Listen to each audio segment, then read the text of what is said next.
What's up, guys? Welcome to Pick the Brain, episode number 6. We have Skylar Grote on. Skylar is a U23 national champion, senior open, second place. She's medaled at Pan Am's twice, silver and gold, wrestled at Blair Academy, went to Brock University in Ontario, and then now she trains at Beaver Dam RTC in Oregon State. So super successful career so far. So Skylar, how are you doing? I'm good. How are you doing? Good. So to start it off, just go ahead and talk about your background in wrestling and how you kind of got into it.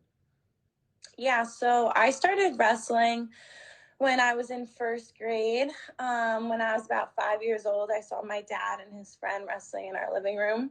Mm-hmm. And I want to wrestle, kind of jokingly. And my dad was like, you do? Because my dad wrestled in college and he was an alternate for the Olympics. So he thought it was the coolest thing that his daughter wanted to wrestle.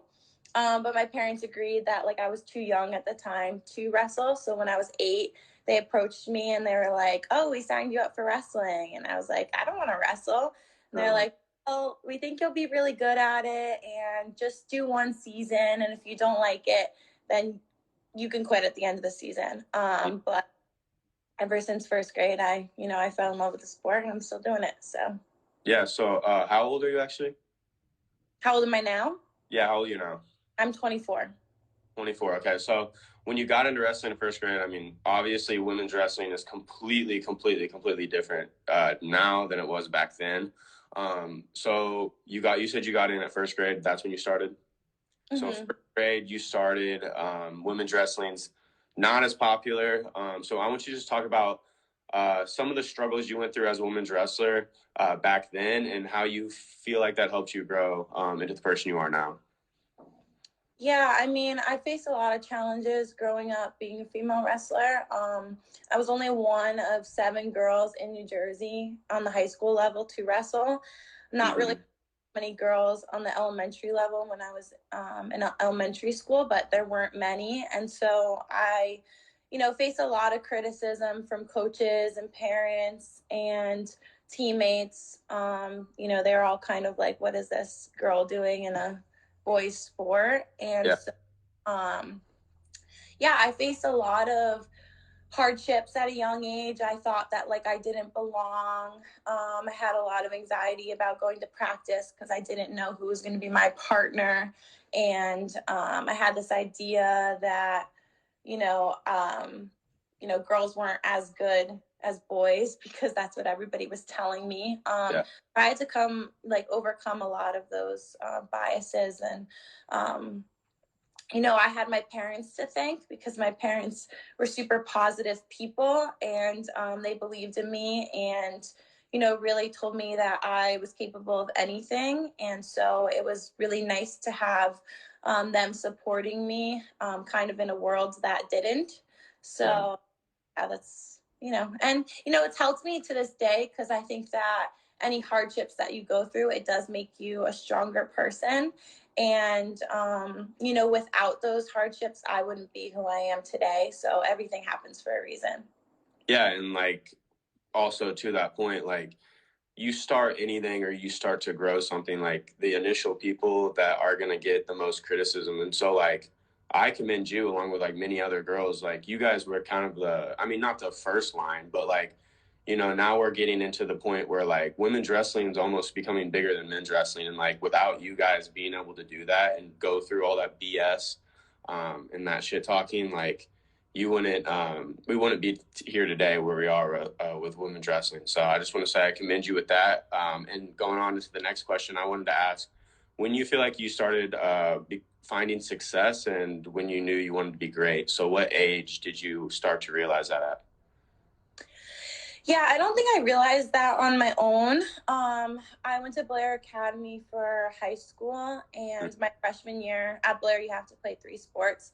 So I did volleyball, I played softball, and I wrestled. And softball was a sport I really enjoyed also, probably equal to wrestling. I really liked wrestling and softball. Those are my 2 main sports. And I had a coach that said to me, Skylar, are you, you got to like focus on wrestling if you want to go to the Olympics. And I was like, what do you mean go to the Olympics? Like, I had never really thought about it before. And he was like, yeah, well, don't you want to go to the Olympics for wrestling? And, maybe I did think about it before, but I never really like believed in myself that much, I guess, because I do have, it's kind of funny. I have, a little paper from when I was in first grade, and it says, what do you want to be when you're older? And I wrote Olympian. I was 6 years old when I wrote it. So I guess I always have wanted to go to the Olympics. But, in high school, I don't know where in my life I, thought I wasn't good enough, but I think it started somewhere when I was 13, 14. And so when my coach said like, oh, are you thinking about the Olympics? I was like, no, like I didn't. So then at that point, I started to really start to focus in on my wrestling career. And, I had that coach believe in me. And, people say that, oh, you only need to believe in yourself. And that's true. You do need to believe in yourself. But it helps when you have external people believing in you also. And so that coach showed me that he believed in me, and I was like, you know what, maybe I can do this.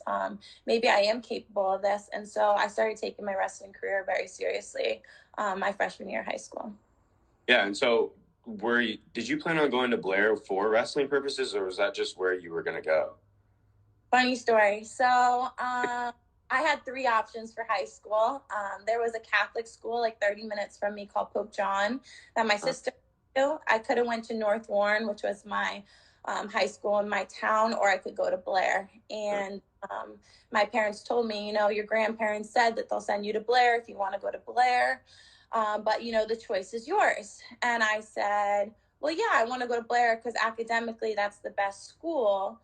And they were like, okay, well, are you going to wrestle too? And I was like, no, I'm not going to wrestle at Blair. I was like, they're #1 in the country. I'm not wrestling at Blair. So I think that was definitely fear. I was scared to wrestle at Blair.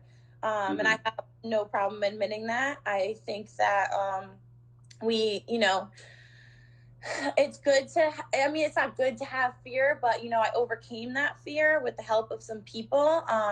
My freshman orientation, I went into Blair, and, I toured around the school, and then my mom set up a meeting with the wrestling coach. So she's like, oh, we have to go upstairs. Someone wants to talk to you.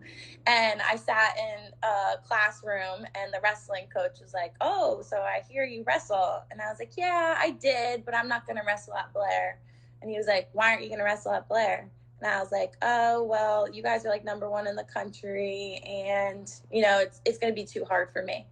And they convinced me that like they would take care of me, and they would go with me to my female tournaments, and that I would be included on the team. And so I just think it's awesome how many times in my wrestling career, like I wanted to quit, not for the right reasons. I wanted to quit because of what people thought about me and how difficult the journey was. But I never wanted to quit because I didn't love the sport. But then I had, these amazing people in my life that encouraged me to stick with it because they knew I loved it.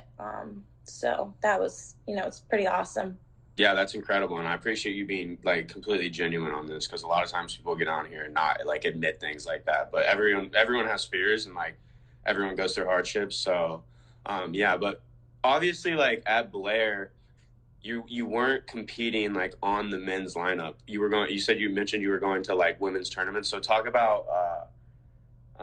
talk about like your competition within high school and like how that looked for you, since like women's wrestling wasn't sanctioned at that time. So talk about like how you were like the Blair wrestlers, they had their schedule and then you had your schedule, is what I'm guessing, kind of how it works. So at Blair, there's like an A, B, C, and D team, or at least when I was there, had like 4 teams. So my weight class, I wrestled 132, which was like the most popular weight class when I was in high school. 132 and 138 were very tough and very popular. The years I was there, the #1 at my weight class was Jody McKenna. So I wasn't beaten Joey, but I got to wrestle a lot of B team, and B team essentially wrestled varsity teams around the area. So we wrestled Pennsylvania teams, we wrestled New Jersey teams. So I actually got to wrestle a lot of varsity matches against New Jersey kids and Pennsylvania kids. And so that was really good for me during the season. And then kind of in the spring, I would go to world team trials. And then in the summer, I would do Fargo and my coaches would come with me. So I've had like a separate schedule in the off season because, I wanted to try to make a world team and stuff. But, I was on the guys team for sure. Yeah. No, and that's what I was just wondering that. I think that's super cool. So, talk about, so you graduate from Blair and then you go up to Brock University in Canada, right? Mm-hmm.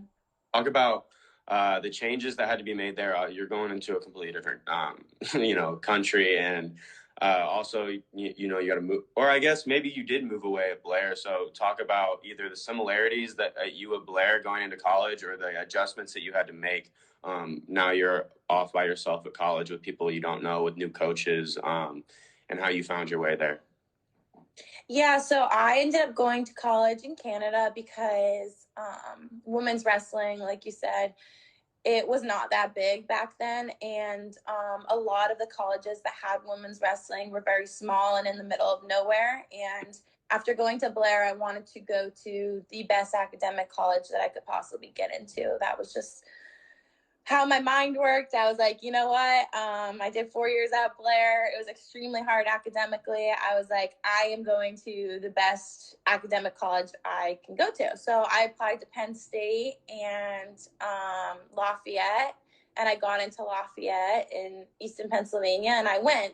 And my plan was wrestling on the boys' club team and then driving to my high school club at Buxton's to get training in there as well. So my freshman year of college, I took 4 courses and I drove 4 times a week to club, which was an hour away, and a 2 practice and an hour back.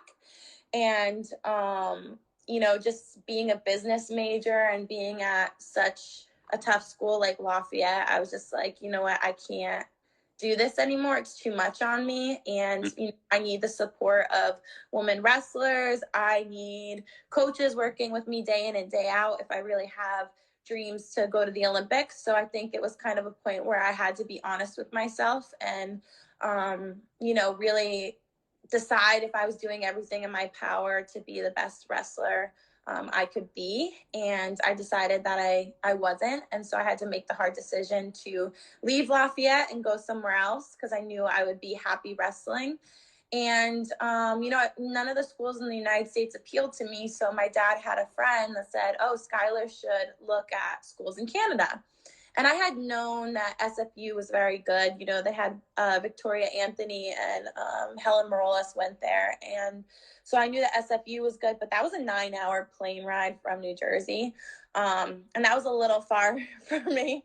And I'm not scared to leave home. And I wasn't scared to leave home back then. But, I really love my parents and I love my family. And I just wanted to investigate other options to be a little closer to home. And so we went right over the border to Toronto first. I think that's where Guelph is. I'm not 100% sure, but I checked out Guelph first and I liked it, but it was not everything I was looking for. And then we went and we looked at Brock, which is near Niagara Falls, just right over the border. And I did a couple practices there and I was like, wow, this is where I need to be. There were Olympians in the room, world team members, that were female. And I just knew that if I wanted to be the best wrestler that I could be, that I needed to go to Brock. And they had a decent business program. So it just seems like everything wasn't, I'm not going to say perfect because nothing's perfect, but it's that that was the place for me. And I was coached by Marty Calder and Tanya Verbeek, who were both Olympians, and I had a great career at Brock. I finished my senior year online because of COVID, but the 3 years that I spent there, I met my best friend. a ton of other friends that are gonna, last a lifetime. And yeah, it's just everything happens for a reason. And Brock was definitely one of my highlights in my life. Yeah, and so going over to the wrestling side, you go from training in Jersey, and then you go to train with like all these Olympians, and like talk about like the changes you made within your wrestling going into college, whether that be like hand fighting or something that you just improvements that you had to make or you saw when you got there, like, dang, I need to improve on this. Yeah, I think it was awesome being in a room with, Olympians and world team members, because I was able to gauge whether I was doing enough and whether I was pushing myself hard enough in the wrestling room. And I'm not going to lie, the first month that I was at Brock, I did not score one takedown on anybody in the room. And, I kind of said to myself, like, oh my gosh, like, am I any good? Like, this is terrible. I can't even score a takedown on anybody in this room. And I had never experienced that before. I mean, I was a good wrestler in New Jersey. I won Fargo, and then I go into this college room, and I'm just getting the crap kicked out of me. Yeah. And, my coaches just said, like, just keep pushing and, keep improving day by day, and it'll come. And I think that's sometimes the hardest part in life, is like knowing that there's like a light at the end of the tunnel, and you have to take it day by day. But, I took it day by day, and eventually, I started taking people down and getting extremely tough. But technique wise, I think the most things I improved when I was at Brock was definitely my leg lace. In Canada, they only wrestle freestyle. There's no folk style. So, my coaches really were experts in freestyle and in parterre. And so Marty really helped me fix my leg lace. And I think that's why I have a lot of success with it today. Then I had a teammate who would take me in. We had this like little room that we would do technique in the morning, and she helped me not be so stiff. And I learned how to flow wrestle more. And yeah.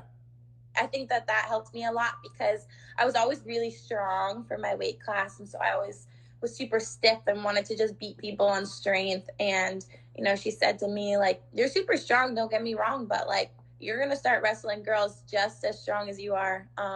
So you need to learn how to flow better and scramble a little bit more. And so she helped me a lot in that regard. But yeah. Yeah, so and going off the freestyle thing, talk about just your opinions on the United States. Like, we wrestle folk style, and then like for men's, like we're wrestling folk style, and then we have to be able to transition into freestyle. Like these Russians and like all these other countries, they're wrestling freestyle like the entire time, their entire career, from the time they're 6 or 7. So talk about how, like, your opinion on that, and how you feel like maybe training freestyle only has helped you be able to like a leg lace. Like, if you go to a folk style college, like, you're not going to be able to work on a leg lace during college season until like you get into the RTC. So talk about your opinion on that, and maybe if you think we should go freestyle for college, for both boys and girls, and just how that's helped you. Oh gosh, you're putting me on the spot. Sorry. My opinion on it. Well, my opinion after. If we look at the results from the World Championships and solely base it off of that, I don't think there's really that big of an issue that we wrestle folk style. I think that wrestling is wrestling. Yeah. And I think that would it help if we started freestyle at a younger age? Yeah, probably. I mean, the more you do something, the better we get. But I don't think that folk style is going to change, at least now. There's so many people invested in it and so many people that love folk style. But yeah, I mean, I started in folk style, and then I transitioned to freestyle in high school. And I don't know. I think that there's importance in like cross training and stuff. And even now, like, I wrestle 4 days a week, but it's nice to do something else too. And I don't think that I think about it like, oh, I'm not wrestling today, I'm not getting better. Like, there's other ways to get better than doing exactly what you need to do. So for example, like you can get better at freestyle by doing folk style. You don't have to do freestyle. So that's kind of my opinion on it, but I know a lot of people are like, we need to do freestyle at a young age, blah, blah, blah. But I mean, like I said, looking at the world championship results, I think pretty darn well. Yeah, and like I guess my opinion is the same as yours almost. I just think that like as a wrestling community, a lot of kids are only wrestling like the folk style season. They're like, yeah, I'm not gonna wrestle in the summertime, or I'm not gonna wrestle in the springtime. I think that's where that hurts us, is like we don't have as many like 7-year-olds to like 13-year-olds wrestling freestyle, and there's not a whole lot of freestyle competitions for like those kids club kids when they're younger. So like that's the only area. But like to me, like I'll see videos of Yanni. He's in the middle of folk style season. He's hitting guts or he's hitting transition guts or transition laces during folk style practice. So I think that cross training thing you brought up is super important. Like unless you're working parterre, there's really not many differences other than like maybe a belly tilt or something like quick that you can score on. So I totally agree with you there. So you graduated from Brock University. I want to talk about your interest in business. I was looking you up, and your focus is entrepreneurship. So I want you to talk about why you want to do that, and maybe your future within entrepreneurship after your career ends, or even during your career. You're still being an entrepreneur. So just talk about that passion you have. Yeah, so I have my undergrad degree in entrepreneurship, and now I'm getting my master's in marketing at Oregon State. So I'm not really sure what I'm going to do with those 2 degrees. I really love coaching wrestling. So, you know, you could see me as a female college coach one day. I have a passion for that. But yeah, I mean, I can also see myself in business. I've always like had a passion for, you know, being a leader, but right now, you know, I'm just wrestling and I'm kind of just taking it day by day. And once my wrestling career is over, then I'm going to have to decide what I want to do, but I'm not really thinking about it much right now, to be honest. But I think you're using those skills right now. Like you're marketing yourself right now. As we sit here, you're doing a podcast, like you're marketing yourself. You do a brand deal, like that's entrepreneurship. Like, so you're already like possessing those skills. And just, yeah. So I was just wondering like your ideas on that, if you wanted to start like a different kind of business, but using those skills to like be a leader and a wrestling coach. Yeah, that's definitely being an entrepreneur. So you got your undergrad and then you went to Oregon State to train at Beaver Dam RTC. So talk about your decision there and traveling across the country, going to Oregon State and training at that RTC. Yeah, so like I said, I've had a lot of points in my life where, you know, I had to decide whether I could continue wrestling or not. And it's been very difficult because the opportunities for female wrestlers have been extremely slim. And so, you know, there were like 4 or 5 points in my life where I really had to decide if, you know, the struggle of continuing wrestling was worth it. And, you know, I hit like the 4th one after COVID, after I graduated online from Brock. I was like, well, what now? Like, yeah, I go now. I had been wrestling at LVWC, but I didn't have female partners, and I just knew that I needed to make a change. And so I actually tweeted and said, like, I wish more RTCs had female wrestlers. Yeah. And Nate responded and was like, we do at the Beaver Dam RTC.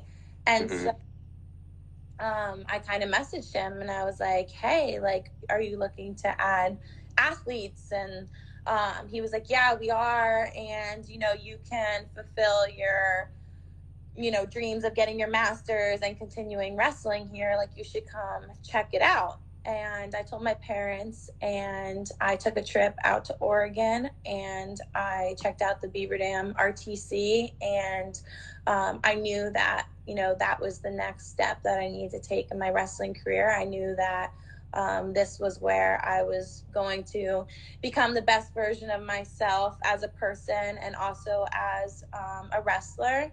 And so I decided to go from New Jersey to Oregon State. And, I love it. I love the culture. I love the atmosphere. It's very different to what I'm used to. And what I mean by that is, the Oregon State team, I know that the RTC is separate from, the Oregon State guys team, but, the coaches just facilitate an environment of respect. And I had never been around that really before. I was around boys who got away with disrespecting female wrestlers a lot. And so it's definitely been a transition to be in a room where, the boys respect me as an athlete and respect me as a person. And, it's just like a great environment to be a part of. And I'm super grateful to have been given, the opportunity. Yeah. So first off, I just want to cut it real quick and just say I'm sorry that you've had to deal with that. Like genuinely, I'm like that shouldn't even be a thing. And so like we've come a long way now, and I'm just want to say I'm super happy that you finally be able to get yourself an opportunity or in a situation where like you don't feel disrespect, like it's all respect. So I think that's super awesome. But talk about the training at Oregon State and the differences. You have super good coaches there. Talk about the training at Oregon State and the difference from Brock University or maybe even the Buxton Academy you've trained at, and just how your training's kind of developed or how you've made gains on your training since you've gone there. Yeah, in college I had more of, the college wrestling room where there were like 35 of us wrestling every day in a room together. And actually at Brock, the men's team and the women's team trained together 3 days a week, which I liked because, we were in it together, and it didn't matter whether you were like female or male. Like we did the workouts together, and there was no feeling of like, oh, the girls aren't good enough to practice with us. And I think sometimes in the United States we have these old views that like women don't belong in the same wrestling room as men because workouts are too tough or this and that. So I really loved being in a room where we were both treated equally and we both had mutual respect for each other. And I get that at Oregon State too. I'm able to have partners every single day. I mean, I train with the women here, but I also train with some of the guys, and they're always willing to come in and help me, and they enjoy being a part of my wrestling journey. And I think the difference now, as opposed to when I was in college, is it's more like one-on-one attention. I mean, my practices are the biggest they get are really like 10 people, our RTC practices. So it's a lot more individual focused. And I think that has really elevated my wrestling career, and just like the positivity of the coaches and, their they just like really teach you to believe in yourself, and they really focus on the mental game and how the mental game is a huge part of your success. And I don't think that I ever realized like what I was telling myself really mattered. And this year I really started to just be like mindful of what I'm telling myself, and mindful of my thoughts, because thoughts turn into behaviors. And I think that's really important for everyone to understand. Like what you think has a direct effect on the actions that you take. And, they've kind of taught me that. And it has made all the difference in my wrestling career because, I no longer go into practice and say like, I can't do that or I can't do this. And, I think sometimes we like subconsciously have these thoughts, and they're negative thoughts. And we're not really thinking about, like the effects that they have on us. And let me turn my air conditioning off. Blowing my hair. I don't think that I realized like the effects that those negative thoughts were having on me. And, negative thoughts are inevitable. They're always going to happen, but how you respond to them is super life changing. And that made all the difference for me this year. And I'm gonna push into that a little more because that's something that like not only wrestlers but everyone like, I struggle with that a lot too. Like consistently feeding myself, like what am I feeding myself in my head? Because like a lot of people, like, we think a lot, we talk to ourselves a lot within our heads. So, what shifts did you have to make to be able to like go from, I'm having all these negative thoughts and I'm accepting them to now like, would you say it's like consciousness, like, or mindfulness, like you said, like, okay, if I have a negative thought, I know that that's there, but I'm not gonna let that affect me. Would you say like that kind of thing?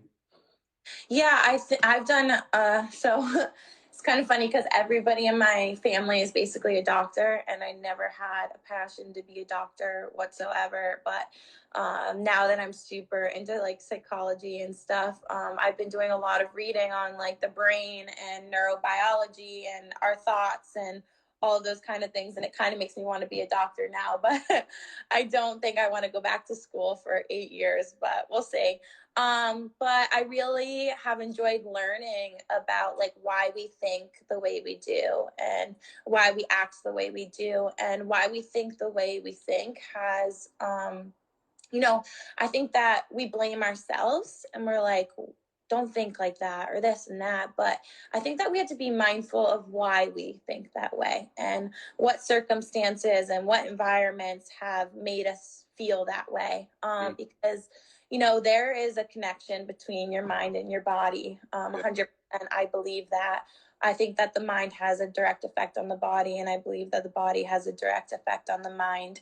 And I think it's super important to not judge our thoughts, but know that they're there and be able to respond to them in a positive way. So, for example, whenever I go into a club room that is different, than the one that I went to growing up, I have like this anxiety of like, who's going to be my partner and what are these people going to think of me, and are the guys going to be willing to wrestle me? And I think for a long time, people were saying, well, Skylar, why are you afraid or this and that? And I would blame myself and I'd be like, yeah, Skylar, like, don't be afraid. Like, that's ridiculous. But it's like, well, why do I think that way? Yeah. Like, why am I thinking? Why do I have anxiety when I walk into a new wrestling room?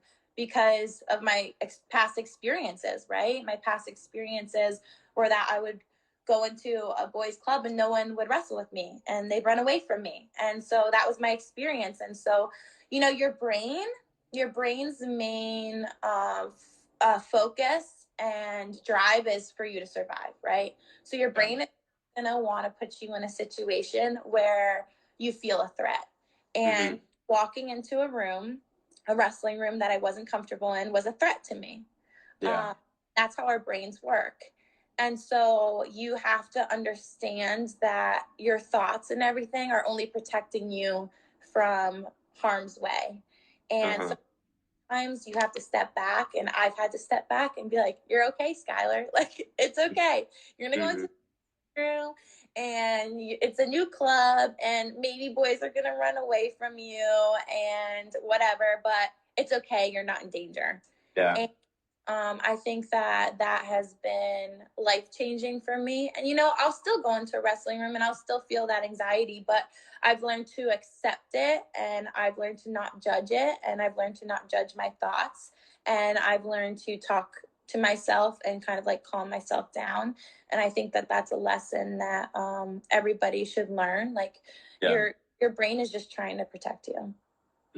And you talk a lot about anxiety and like, like a lot of people, and this is my opinion, like I feel like everyone struggles with anxiety at some point or another. And like, I know, like I even struggled with anxiety yesterday, like that feeling that goes into your chest and it feels tight, and then you want to lay in bed and you feel like your mind is racing so fast, it goes down to your body and affects your body. And then you almost feel like you lose motivation. So, I want you to talk about like, your anxiety and like maybe an example of how it has unmotivated you, but how like you have to push through, like you just have to do it anyway. And I think that's a lot with a lot of people struggle with today, is like they let their anxiety like just completely like make them lay like it made me lay in my bed all day. Like that's what it does to me. Like I don't want to leave my bed, like because I'm so stuck in my bed.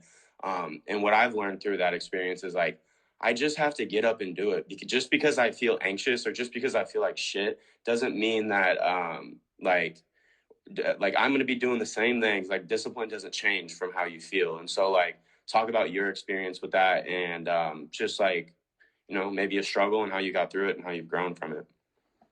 Yeah, I think that we all have anxieties, and I think that it's almost like shameful to talk about because people don't talk about them, people bottle them in, and so yeah, so when people have anxiety, which we all have, I think we're just shameful to talk about it and to be vulnerable. But what I've learned is, it's important to be vulnerable and it's okay to be vulnerable. And you help a lot of people when you talk about your struggles, I've found, because, when other people have talked about their struggles openly, I was able to just have a sense of like someone understood what I was going through as well. And it brought like peace and closure. So I think it is important to talk about our struggles. But I think that anxiety, like I said, everyone deals with it, everyone goes through it. And, anxiety is basically stems from fear. And like I said, we're supposed to have fear. Like our brains are meant to make us have fears because fear basically protects you. We're afraid of, fire. That's a good thing because fire can burn you and hurt you, right? So, we learn that at a young age, like touching the stove is going to burn our hand. So we're fearful of fire, and that's a good thing. Because like I said, it ensures your survival. And so I think that anxiety a lot of the time is fear. And some fears we have to learn are not going to kill us. Yeah. And I think that was a lot of, learning that I had to do. So growing up in the sport of wrestling, I was a bigger weight class. Um, I grew up in a society that praised thinness and praised being super skinny and that girls shouldn't weigh over 150 pounds. And so I had a lot of anxiety about, being over 150 pounds. And it sounds so stupid. Like it sounds ridiculous. I get you though. That was a fear of mine. And so, I was definitely afraid of gaining a pound because I was also in a wrestling community that weight gain was like the worst thing ever. And that any kind of weight gain was bad weight gain. And so I had these crazy fears that if I gained a pound or two or whatever, it wasn't muscle or it wasn't water, it was fat. And so that was extremely hard for me because I had so much anxiety because I naturally was about 160, 164 pounds. That's where my body was healthy and wanted to be. Mm-hmm. And I spent a long time trying to shrink myself to society standards and to wrestling standards and be super lean and that. And I thought being a good wrestler was being super shredded, and I couldn't understand why I couldn't get my body to be super shredded and look a certain way. And it took me shrinking my body so much that my body actually fought back, and good thing it did, because if we could all be as thin as we want to be, then it could be dangerous to our health. So my body fought back, and I was like, what am I doing to myself? Like, why am I doing this? I'm like, I need to accept who I am, and who I am is a healthy 72 kilos. Yeah. And get over my fear of being a higher weight, and I have to get over my fear of people judging me and people thinking that I could be leaner or that. Like, yeah, I could be leaner, I could be prettier, I could be smarter, I could be this, I could be that. But at the end of the day, if I was all those things, then I wouldn't be me. Yeah. And I think that that's really important for people to realize, like, people are so unique and you are so unique. And I think that we start to, just have doubts and think that we're not enough and we could always be something more. And that keeps us from enjoying the moment. And I have really learned to, just be present in the moment and understand that I'm enough exactly how I am. Yeah. And like speaking of that, like just talking about like you viewing yourself, and I feel like talk or just listening to a lot of stuff, and like with my own personal experiences, like you start to lose yourself when you start to care too much about the opinions of others. And then and that was me too. Like I was very bad about that like 2 3 years ago. And then as soon as I just stopped like truly caring about the opinions of others, when I found that like I loved myself the most, and I found like how I was unique from others, and I like fell in love with that. And so just speaking on your story, like I can definitely relate to that too, even though it's like a couple of like different struggles. Like um basically when you stop giving a shit about what people think of you, I to me, like I feel like you start loving yourself a lot more, which is more important than anything, because you have to live with your thoughts every single day. Nobody has to live with your thoughts. So Right. super important to love yourself, super important to believe in yourself. And going off that, I can tell you're very emotionally intelligent and you're very intelligent. So um, and I saw yesterday you posted on your story you started a new book or something like that. And so talk about your hobbies outside of the sport of wrestling, outside of sports as a whole, and kind of like what you like to do in your free time when you're away from practice and you're away from school. Sure. So my hobbies, I guess, kind of have changed recently. I think that social media is good. Don't get me wrong. I think that there's a lot of positives to social media, but I think that there's a lot of negatives to social media as well. And I think that I got too caught up, like I said, in not the now. And I think that social media is a way for us to distract ourselves from being in the present moment. And I'm not saying it's bad. I think that social media can be a great tool. But I think for me, and at this point in my life, I needed to step back a little bit from social media and I needed to do other things that made me happy or things that I always have wanted to do in life. And I always said, I don't have time, I don't have this, and I don't have that. But it's like, you do have the time. So I had to be honest with myself. And I was making up excuses. And then I was like, you know what? Check your screen time. Okay. I'm sure it's above 5 hours. You have time to do the things that you're saying you don't have time for. Yeah. And so I just had to be completely honest with myself. And I was just kind of like, well, who do I want to be? What kind of person do I want to be? What kind of daughter do I want to be? What kind of friend do I want to be? And I started to realize like the importance of relationships. And I mean, I always valued relationships, but I don't think that I was being the best person in all of my relationships. And when my dad would ask me to go kayaking and stuff, I would tell him no, like I didn't feel like it. I was tired from wrestling or this and that. And then I would just sit on the couch and like scroll on Instagram. And I was like, wait a second, like I can't do this anymore. This isn't right. So I kind of like changed like my habits, and like I said, mindfulness super important, and just kind of like questioning my behaviors. And I was like, you know what? Today I'm not going to sit on the couch and I'm not going to scroll on Instagram, and I'm going to go kayaking with my dad because he does me and I need to do a lot for him.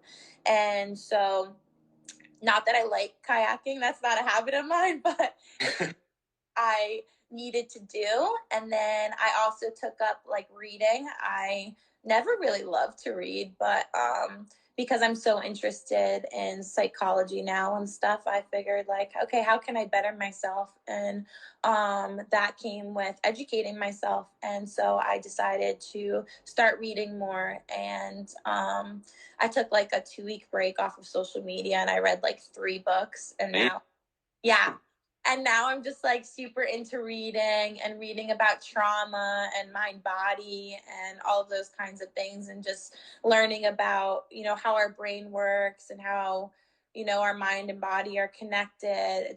It interests me a lot being a female wrestler. So that's another hobby of mine.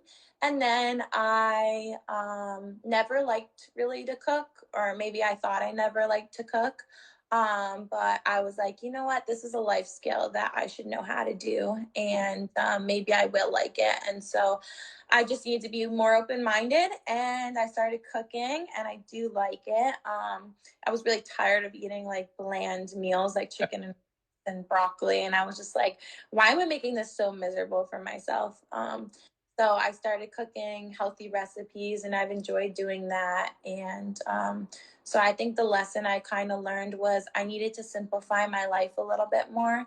I think our lives get so hectic and so crazy, and I think that we forget to enjoy like the little things in life and fulfill our basic needs. Like basic needs of humans are like relationships, fresh air, all of those things. And in today's society, it's really hard to have like genuine relationships. Like everybody's so busy, everybody's just on social media. We talk to people on social media, but we're not talking to people in person. So I really challenge everybody to start investing more time in relationships, because as human beings, like that's one of our basic needs. And I bet you if you do that, you're going to realize you're a lot happier. Yeah. And I think that's holy shit. Like that was awesome. Yeah. So I definitely agree with you on the relationships. And I feel like the more and more and more we're on social media, it has taken us away from relationships, whether that's like, you're the guy or girl who says you have something and then you see something else that's online and you're like, I want that. I no longer have interest in that. I want that. And I think that that's something like there's also other things on the internet that cause a lot of issues that like we can't talk about on here. But just thinking about social media and the effect, like if you're not mindful of how you use it, then it can really, really, really hurt you. And I feel like that's a big majority of our population. You got kids that are freaking 10 years old that are swiping through, hearing stuff about, politics or stuff about like OnlyFans. Like these kids shouldn't be exposed to this kind of stuff. And it's like the algorithm is deciding that. And like, so I think just being super mindful about how you use it, like social media should only be used for like one social aspect with you, the people like you post a picture and then your friends are going to comment, or educational purposes, right? You want to learn wrestling, like you follow account that has technique, and then also like motivational or influential, and which is the part that struggles with because people are so easily influenced nowadays. And I think that's like a lot of people can't scroll through TikTok or scroll through Instagram and say, you know what, I actually disagree with that, even though it has 37,000 likes. Like, I don't agree with that. It has 37,000, but I can disagree. A lot of people will just be like, oh, 37,000 likes, it must be true. And that must be the right ideology. And so to me, I just feel like that's where we struggle a lot. And to your cooking point, I bet you that helps a lot with wrestling, with wrestling and making it more enjoyable for yourself. But I really liked that point you brought up about just simplifying your life, and just forming relationships. So it seems like you have just like transformed into someone who just wants to become a better human. And it's like when I asked you about your hobbies, like that's what you talked about, and that's incredible because a lot of people would say, I like to go on hikes. I like to, like do this or that. And you were talking about you bettering yourself as a human is like your main hobby. So definitely respect that. Moving into that, this is going to be the last portion of the podcast, but talk about your goals just for this year and what you want to accomplish within the next year and how the action you're going to take behind that to be able to do that. Yeah, so my goals for this coming year, I want to go into every wrestling practice and try to be present at every single one and be focused and not let outside influences really come to my mind, and just try to, focus on the techniques, focus on getting better, and pushing myself to my limits. I think we can learn a lot about ourselves by pushing ourselves. And, I think sometimes we go into practice and we're thinking about things that we shouldn't be thinking about, maybe social media or maybe this or maybe that. And so I just want to go in there and be super focused on the present moment. So that's a goal of mine. Another one is to embrace who I am more. I think that I've spent, a lot of my life trying to be somebody who I wasn't. And I let fear dictate that. And I want to continue to be more confident in who I am and not be afraid of who I am. And that's a big one for me. And, it's easier said than done. I've lived the last 10 years trying in certain avenues in my life to be someone I'm not. And so it's not going to get erased, right away. Like, our habits are deeply ingrained into our brains, and breaking them is not easy. But, you can rewire your brain and you can rewire your thoughts. And so I'm looking forward to doing that and becoming a better wrestler and a better person by doing that. And yeah, I think that I just want to learn what really matters in life. And like I said, I think that I've come to a point where I realize that's, relationships and the simple things in life. And I hope that I can stick to those and really find true inner happiness by doing that. Because I think the last year was probably my hardest year physically and mentally. And I think that I put my effort in a lot of things that didn't matter. And I think that a lot of us do. And I spent a lot of time, blaming myself. Like, why did I do that? Why did I put so much effort into that? But, instead of blaming myself, I have learned to just accept it and move on and learn from my mistakes. And, I think that's a important lesson. Like, learn from your mistakes and figure out who you are as a person and who you want to be. Skylar, thank you so much. This was incredible. This was one of the best.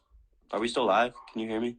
I think so. Yeah. Oh wait, I thought you were frozen for a second. I was like, holy shit, the thing just freezing. Thank you so much for coming. I'm sorry about that. Thank you so much. Hoping to have you on again if you're willing to come back on and talk. I love that conversation. So, Skylar Grote, guys, Pick the Brain, episode 6. It's going to be on YouTube. If you guys missed the first half or you missed the first part of it, make sure you go watch it on YouTube. I'm going to have it on YouTube by tomorrow, and then I'm going to be posting clips as well. So, Skylar, thank you so much, and good luck this year. Thank you. Thank you for having me. And thank you for everybody that listened. I hope you guys learned something. Yep. Later. All right. Thanks.